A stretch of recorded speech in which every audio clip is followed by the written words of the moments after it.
laugh at me? It's not funny. Autism's no act.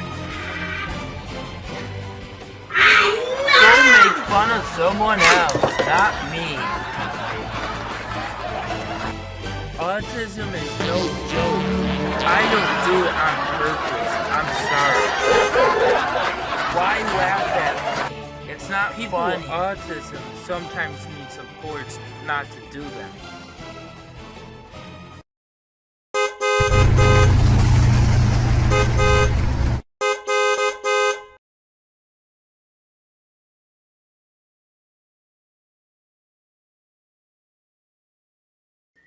Hi guys, I am Andrew Ditch from Andy's Autism Life Story blog.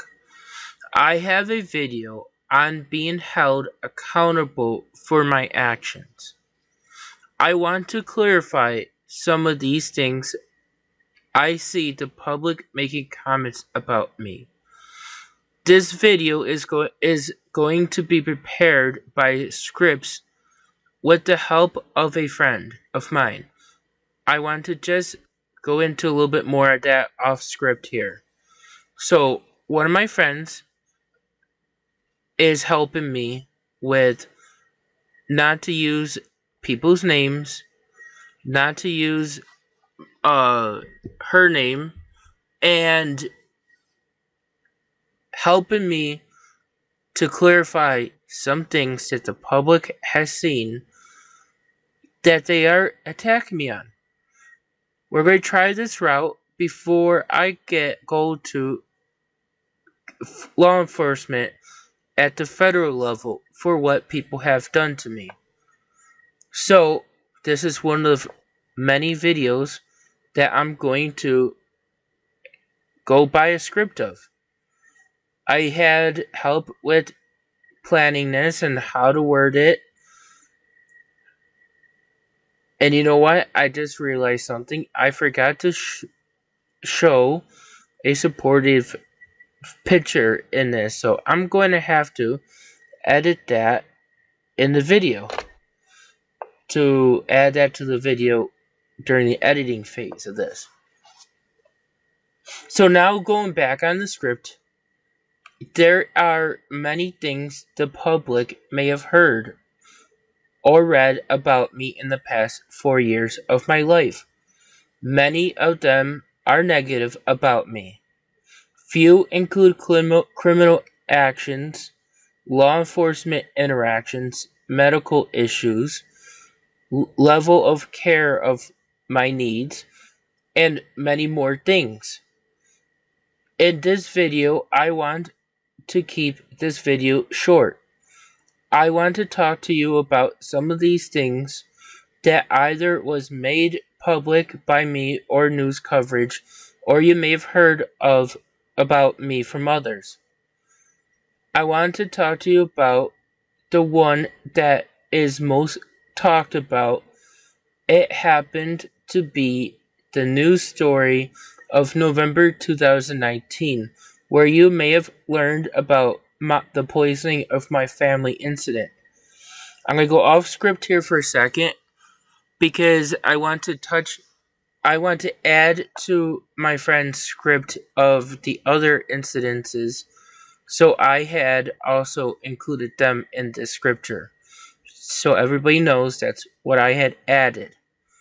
And because of that, I'm going to go into the other law enforcement interactions that I had that everybody knows about because of my sharing. I want to ask you few questions about legal perspectives. So these are just questions that I want you to take into consideration.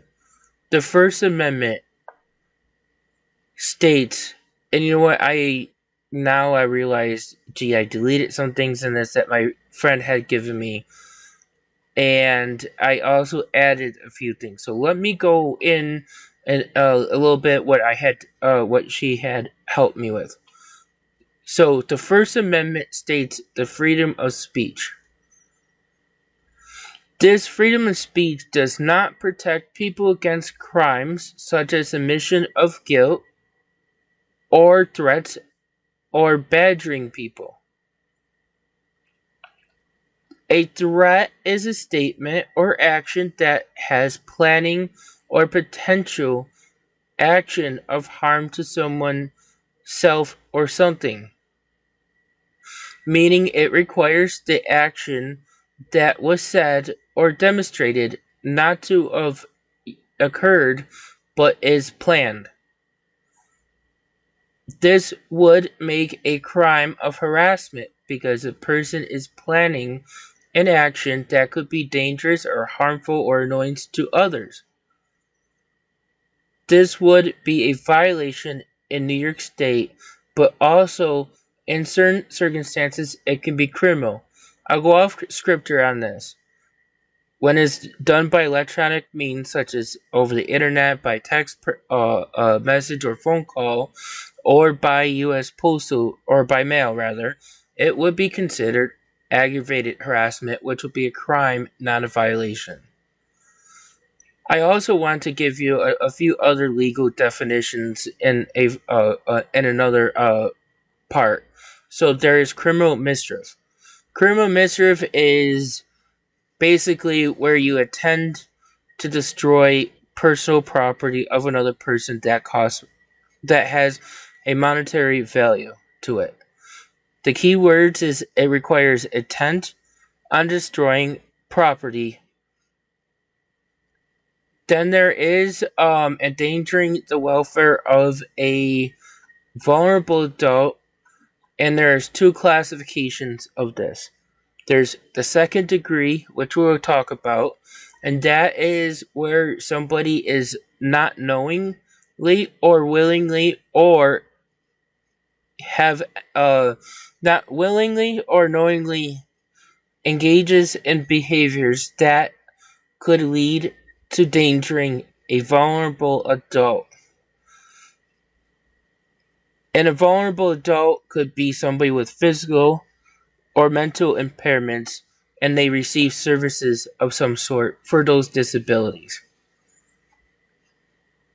So now we have some of those in play. I want you to know what the text, we're going to talk about the text message, the November 2019 incident that you may have heard on the news about me. We're going back on script now. What or was the text message that is right here in front of you?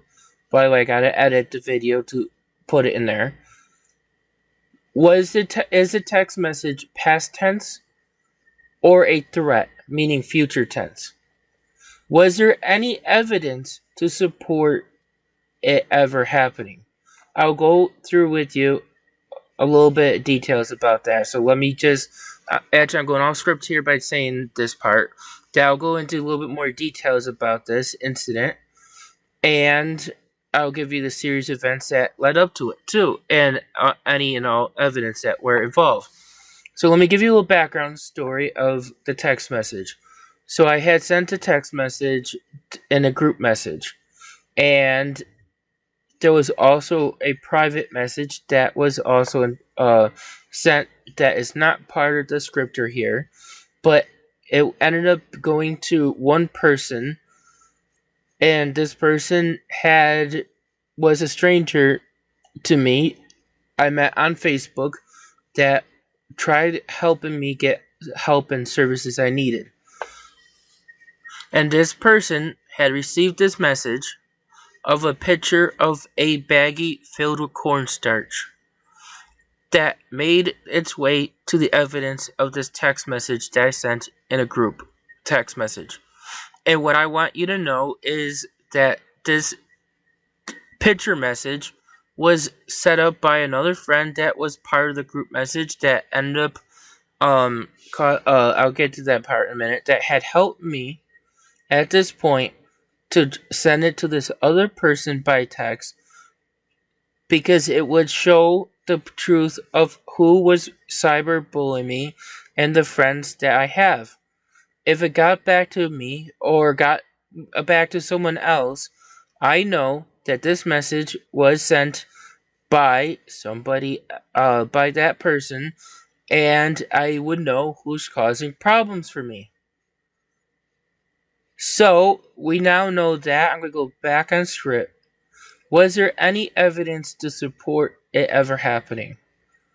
A, my brother and dad, who the only 2 out of 3 had filed the complaint, had been bothered by the police. They only went to the police because of an outside person to the family wanted them to go and follow through with the police request. Just to let you know, that lady was involved in the group message. And I want you to know a little bit further about that. So, actually, I think it's in this. Let me just go on Sanskrit here. The lady had coached my brother and dad to do it. The lady had also gone to police before my dad and brother ever agreed to going. The lady had other people not involved in the group text message to support her, and that led the police to investigate. My family and I were sick with the stomach bug around this time of this text message. There was a text message and a picture message unrelated to the text in question. Oh, I did add that part. I didn't know that part was added. Sorry. And my friend had helped me with this, so that's why I didn't know if it was added there. The picture message I'm talking about. So let me go back on script. No one had sought medical attention or care ever call a medical professional because everyone had questioned a flu bug. Mom never filed a complaint. My mom never filed a complaint on the or my family rather never filed a complaint on the animals who also had part of the stew. I want to just give you a little bit of a background of some of these. Actually, let me go a little further here. So let me go off script real quick before I go back on script. So there was a video of the police interrogation, and I want to just add to this. My dad was heard telling the detective how how this lady's name, he used the lady's name by the way, had wanted him to go to police. This person also had told the police some things, and I don't know what, that was never part of the conversation, but my dad admitted that he was coached to basically coach on what to say or what to do by this person going to the police. And just was following through with what she had said. So, just to let you know on that part. Now, I don't really understand what coach means, but that's what my friend uses a lot in these cases. So, then B says, what event led up to the text message? So, I already gave you the who complained. It was my dad and brother, not my mom, not the dogs. Gave you a little bit about what was what the evidence behind it. We had the stomach flu. Nobody went to get medical attention because everybody thought it was stomach flu, and there was a text message in a text message in a group, that is, and a picture message to unrelated to the text that was being accused of. So now we're going in part B. What events led up to the text message? Past involvement of law enforcement for domestic issues and abuse, or neglect rather.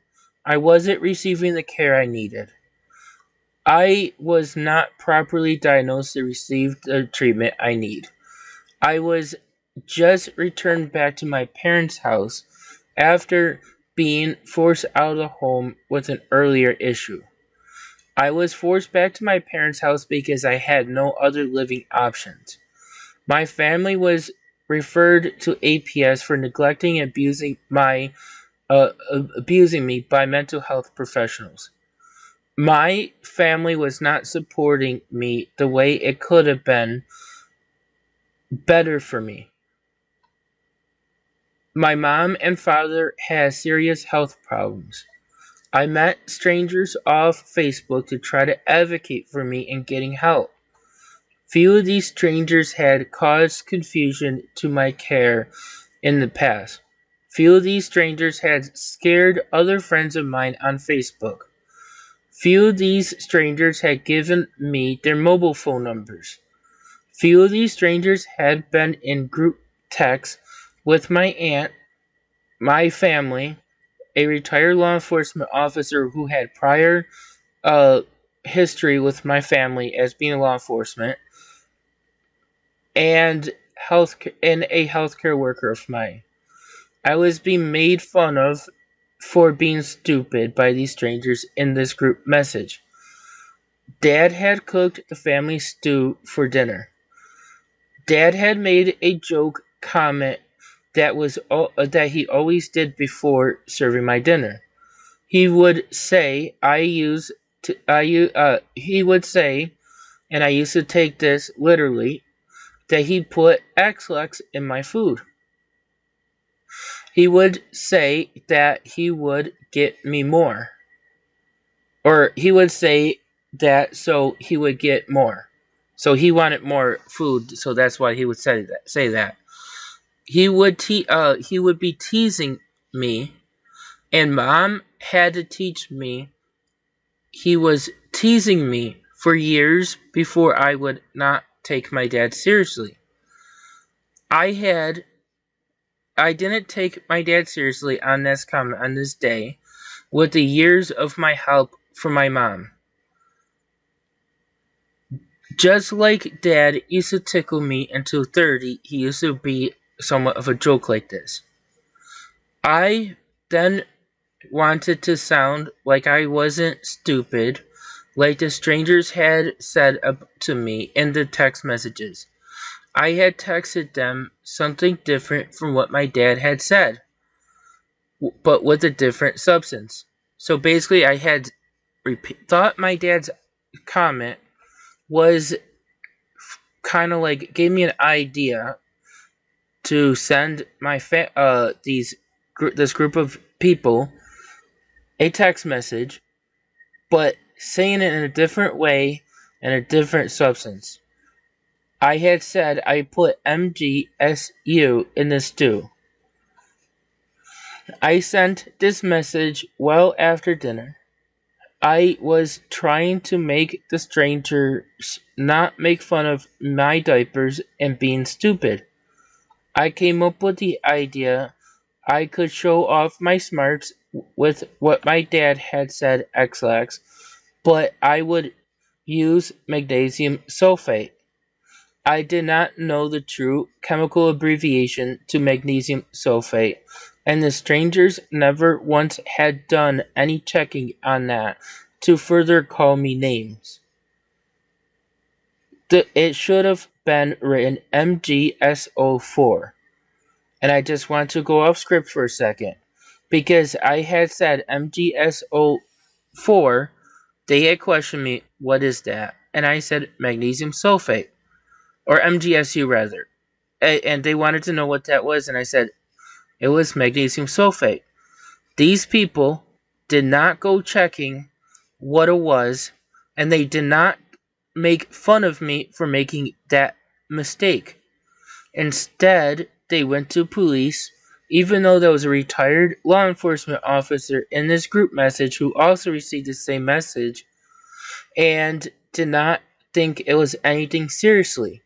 Because he knows, like all the law enforcement officers know in State Tonawanda, that if I did something wrong, my family would be quick at calling them because that's what they always done.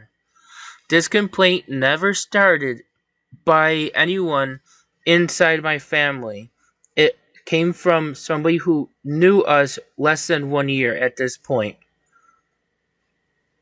So then there was a criminal mischief. I'd already told you about the criminal mischief in law terms. So let me just go straight down to number 6. So I had a headbanging meltdown in February 2019 where I broke a wall. It was around dinner time.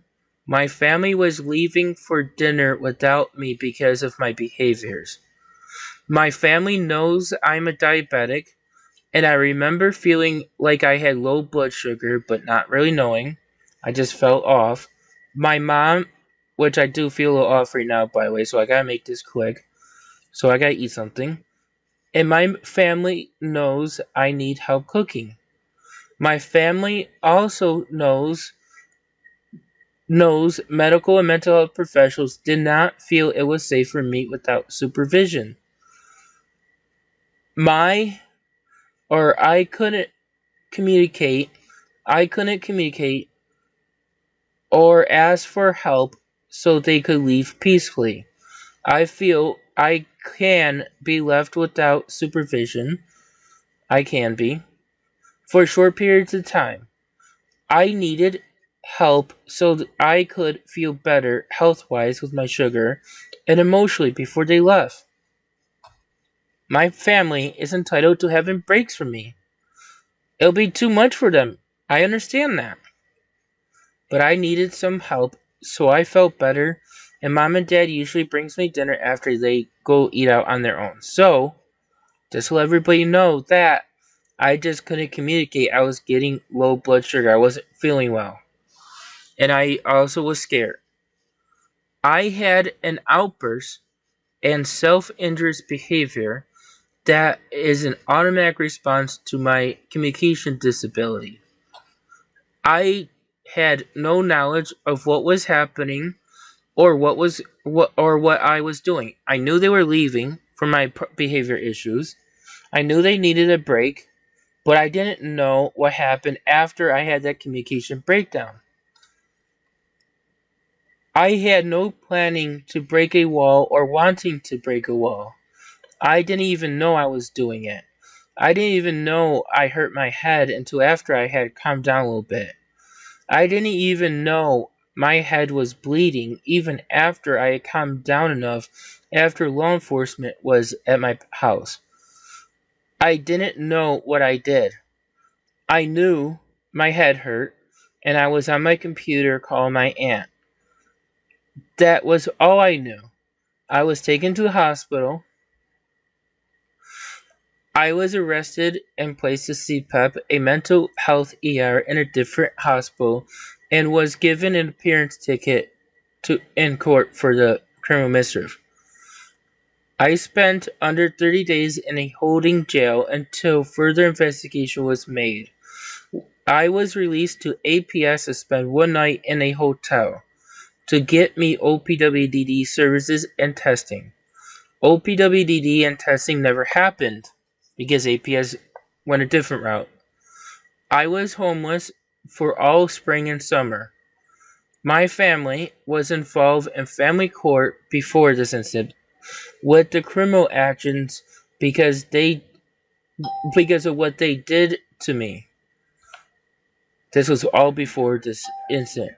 My dad was ordered by law enforcement officers to help me with my appointments and food, even though I was ordered by a court to stay away from him. I couldn't care for myself, and police had ordered my dad to help me, even though I could have been arrested for a court violation of being near my dad. The family court guardian ad litem had worked out a deal with my lawyer and my family lawyer and my family's lawyer. So my guardian ad litem had worked out a deal with my lawyer and my family's lawyer that would include my family, who was fighting the investigation and denying my disability and needs to the district attorney's office, as my family wanted me in jail, who was in favor, and the district attorney was in favor of no charges based on no intent, and my disability had played a role in it. However, my parents were fighting that, and the family court order, family court order was my family to drop the charges, to take me back home, release a stay away, and my guardian ad litem would drop the charges against them. Because I had broken the wall, but I didn't know what I was doing at the time of that happening, there could not be criminal charges. That was the final decision to this. My family agreed to the family court ruling, but did not follow through with this. But the charges in Tonawanda court were already in the process of being dropped. My guardian ad litem had a defendant in the same court in Tonawanda, and had spoken to the judge about my case, and with my lawyer, that is too. And he wasn't even supposed to do that. He actually just, because he was my guardian ad litem in family court, that's why he went there, to talk to him there. There were other charges I had gone through. I did use an oil diffuser, and this was one of my other charges. March of 2020. Oil diffuser, and was part of my crisis plan that I had help of crisis services. My mom never once had past complaints about this to police. My mom never asked me to turn off the diffuser and call the police. I wanted to hear my mom ask me, not the police. I wanted to know what else I could do instead to cover the smell of the sensory problem I was going through. The fish dinner, that is. I was charged with harassment when there was no intent to bother someone, yet I was bothering my mom's breathing, but I was not knowing it or intentionally doing it. I was charged with endangering the welfare of a vulnerable adult without knowing or attending to. Yes, this charge would apply to this, but I was following my crisis plan provided by my mental professionals due to my disability that crisis services had walked me through. Mom's breathing problem was never brought up before, so my providers had came up with this plan for me. All of these issues were crimes, and talk about the oil diffuser part, and could have been enforced, but due to no crime, no evidence. Oh, I'm sorry. This is actually a summary of all of them. I'm sorry. All of these issues were crimes and could have been enforced due to no crime, no evidence that would be a violation to my First Amendment due to my disability when there was no punish or when there was and is why there was no punishment. Sorry. So let me read this again. All these issues were crimes and could have been enforced, but due to no crime or no evidence that would have been in violation to my First Amendment, or due to my disability, is why there was no punishments. I am not denying these happened, and I did not do it, and I didn't do it. I am not denying these happened. I didn't do it, but I didn't intentionally break rules that others need to follow. I want to state further that the oil diffuser issue very easily could have been a criminal offense on the endangerment charge because of no intent is needed. But I didn't know what people wanted me to do. So who saw the video there? I was just wanting to relax. I wasn't a problem to my family. So basically I wanted to relax so I wasn't a problem to my family. So I could eat my dinner after calming down. I didn't have any options to do differently with my sensory to smell. I was only trying to follow my medical professional recommendations for my crisis plan. I want to go off script here and say, hey, I was trying to follow a routine that I can't tolerate changes, and I didn't have a way or knowing how to basically change the way of coping with the sensory problem to smells. So I just want to just go back a little bit here. So there was other crimes I had said and that happened. Some of them were, all of them end up having to be related to no intent or no crime involved. And the one that did not have a crime involved was the text message incident. That was the only one that was no criminal activity at all done. Just to let everybody know, the November 2019 incident with the text message of poisoning my family, there was no criminal activity involved. There was no poisoning, there was no threats, there was no nothing. It was just a text message, and it would have been a violation to my First Amendment right to be arrested for that. Just to let everybody know.